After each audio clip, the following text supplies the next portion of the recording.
ازيكم عاملين ايه؟ النهارده هنعمل مع بعض التورته الجميله اللي انتوا شايفينها دي.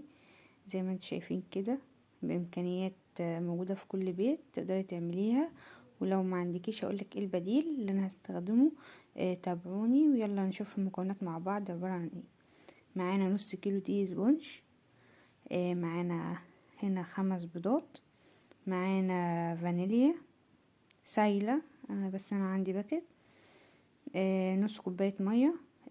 ديت محسن جل. لو ما عندكيش محسن جل خلاص معلقه صغيره محسن جل. هنضربهم كويس مع بعض ونبدا ان احنا زي ما انتوا شايفين كده.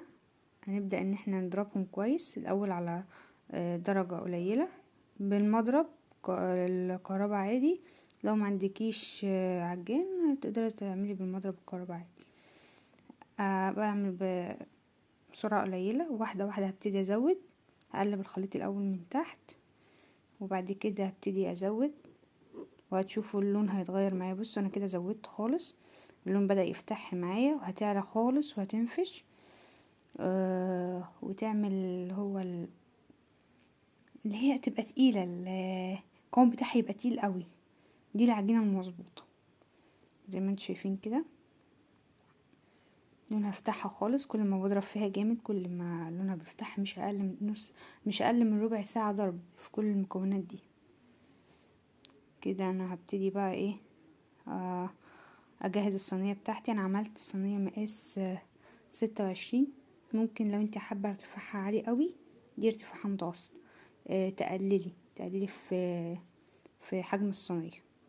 بصوا كل مدى واللون بتاع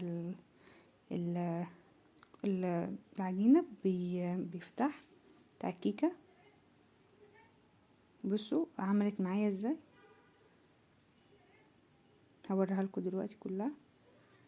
بصوا تقيلة قوي كده، يبقى هي مظبوطة وضربت وخدت وقتها في الضرب بالمضرب كويس قوي. مش اقل من ربع ساعة ضرب. كده انا هبتدي بقى ايه، هجيب الصينية زي ما انتم شايفين. دهنها زيت كويس. لو ما عندكيش قالب زبدة ورق زبدة عادي ممكن تعمليها بزيت. تدهني الصينية زيت كويس وتبدأي تحطي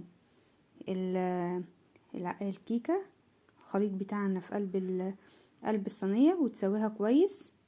بص تقيل قوي. هبتدي اسويها كويس واخبطها خبطتين، بس دي مش متصورة.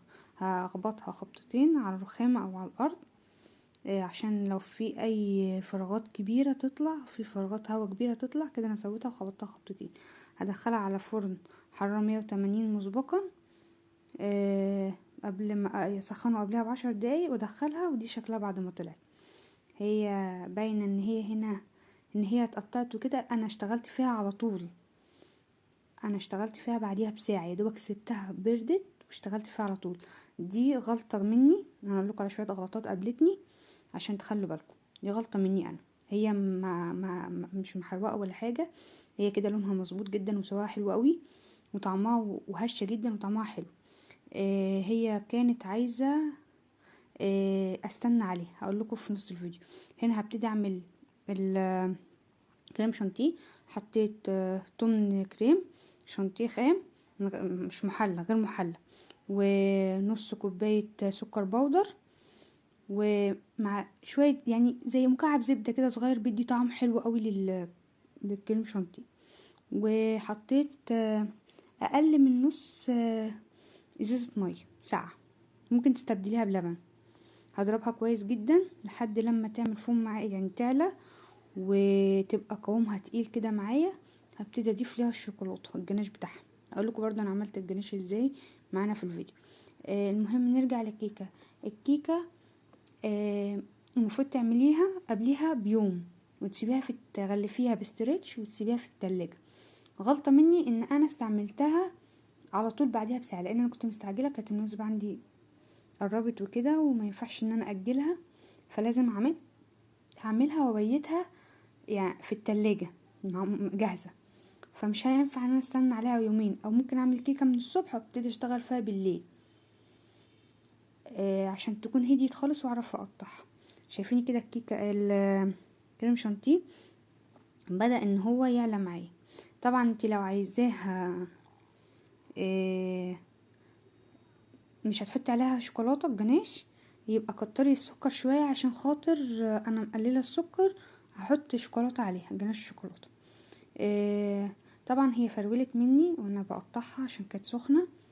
بس طبعا ما رميتش حاجه، هعملها واوريكم ازاي انا عملتها وما قطعتش حاجه وما رميتش حاجه، وعملتها كلها وهتطلع معايا بالشكل اللي انتوا شفتوه في الاول الفيديو. كده انا ابتديت، هي تقلت معايا زي ما انتوا شايفين كده خالص. هبتدي اضيف الجناش. عايزين طريقه الجناش هبقى انا هقولها لكم، وبرده ممكن اقول لكم عليها لو حابين تشوفوها في فيديو، قولوا لي وانا هعملها لكم في فيديو. انا جبت ربع شوكولاته خام، حطيت عليه نص كوبايه ميه، ونص و3 معالق كريم شانتيه، ومكعب زبده، دخلتهم الميكرويف. ولو ما عندكيش ميكرويف ممكن تستخدمي حمام البخار، او تعملي نص كوبايه ميه على 3 معالق كريم شانتيه، وتدوبيهم كويس وتحطيهم على النار هاديه خالص يدوبك يسخنوا، وتضيفي عليهم الشوكولاته تسيح، وحطي مع مكعب الزبده معاها، هتسيح وهتبقى طعمها حلو قوي. كده انا حسيت ان هي محتاجه شوكولاته كمان، ضفت لها شوكولاته كمان. انا بحبها تبقى غامقه قوي وطعمها كمان والسكر مظبوط بتاعها جدا. زي ما انتم شايفين كده الزبده بتديها طعم حلو. لو ما عندكيش زبده مش متوفر خلاص، هي اختياري يعني مش اساسي. كده قوامها بقى حلو زي ما انتم شايفين كده معايا. هبتدي بقى ايه اهو، وناعمه جدا وطعمها تحفه اهي كيكه. انا هوريكم بقى ايه وانا بقطعها. قطعتها على 9. لو ما عندكمش ديت، ما عندكمش المنشار دوت، ممكن بسكينه اللي هي الترانش اللي هي شرشرة شويه دي، او بخيط وتقطعيها، تحددي كويس وتقطعيها. بصي هي بدات تفرول معايا ازاي. انا ما قطعتش حاجه وصممت ان انا انزلها عشان تخلي بالك على الغلطات اللي انا بقول لكم عليها، عشان تخلي بالكم اللي بتقابلني، مش بغشكم. وهعمل معاكم واحده كمان ان شاء الله قريب برضو، وبس هعملها بقى ان شاء الله مستطيله. كده انا قلت اجيب الطبق اساعد. بصوا يعني عشان انا بصراحه استعجلت عليها، يعني اتبهدلت مني. انتوا هتشوفوا كل حاجه دلوقتي. كده انا هبتدي بقى ايه، كده انا هبتدي ازين، احط الحشو. انا بحب الكريم شانتيه قوي فيها، فابتديت بقى اكتر فيها، وهي عشان سخنه فالكريم شانتيه تحس ان هو بيفرول الكيكه وكده عشان سخنه شويه. بصوا مش هرمي حاجه، انا مش هرمي حاجه، فهحطها يعني هحطها اهو كده. وهبتدي بقى ايه، كل ده هيتدرى في الاخر زي ما انتوا شايفين كده. بصوا عشان هي سخنه بدات تعمل فراغات وكده، بتسيح الكريم معايا شويه لان هي ما بردتش قوي. هبتدي احط الطبقه اللي هي في على الوش، هبتدي احطها هي اللي في النص، واخلي طبقه اللي تحت احطها هي اللي فوق زي ما هتشوفوا كده معايا. شوفوا شكلها هنا مش عاطفي، بس شوفوا معايا لاخر الفيديو، كملوا لاخر الفيديو وهتلاقوها طلعت تحفه. وكفايه انت عاملاها في البيت وطعمها حلو. بصوا انا مش هرمي حاجه، هي متقطعه بس عملتها. شوفوا معايا دلوقتي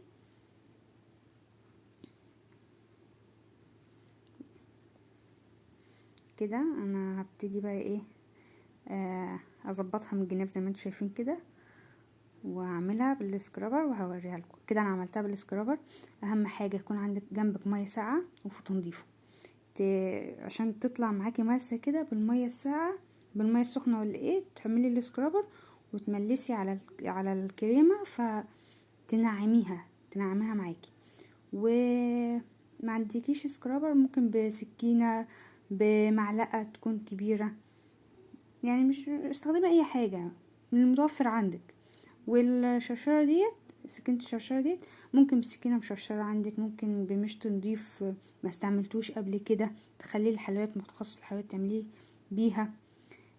جناش شوكولاته بقى عندي شويه طبعا، قلت ازين بيهم في كيس من الاكياس اللي هي بتاعه اللبن بتاعه الفريزر. حطي فيها شويه وخرمي خرم بسيط كده، وابداي بقى ايه تعمليها كده. وبمعلقه عندك باي حاجه، سكينه اي حاجه، وابداي ايه اعملي في الفراغات بقى زي ما انتم شايفين كده انا بعمل في الفراغات كده. انا خلصت الشوكولاته. هبتدي بقى هنا بقى جبت كيس، والله مش كيس حلواني، كيس من الاكياس اللي هي بتاعه اللبن. برضو حطيت فيها القمع بتاعي ورحت جايه مشكله بيها عادي جدا، وهتشوفوا شكلها في النهايه. شكلها حلو برضو مش وحش بقى اقل حاجه. وشوكليت شيبس او كريسبي تحطيه عليها من فوق هيديها شكل حلو جدا. بس هتشوفوا زي ما انتوا شايفين كده. دلوقتي انا هبتدي بقى ايه احط الكريسبي.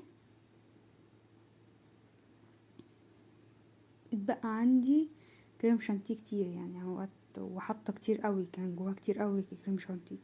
فكريم شانتيه 8 كيلو بيعملوا معاكي تورته حلوه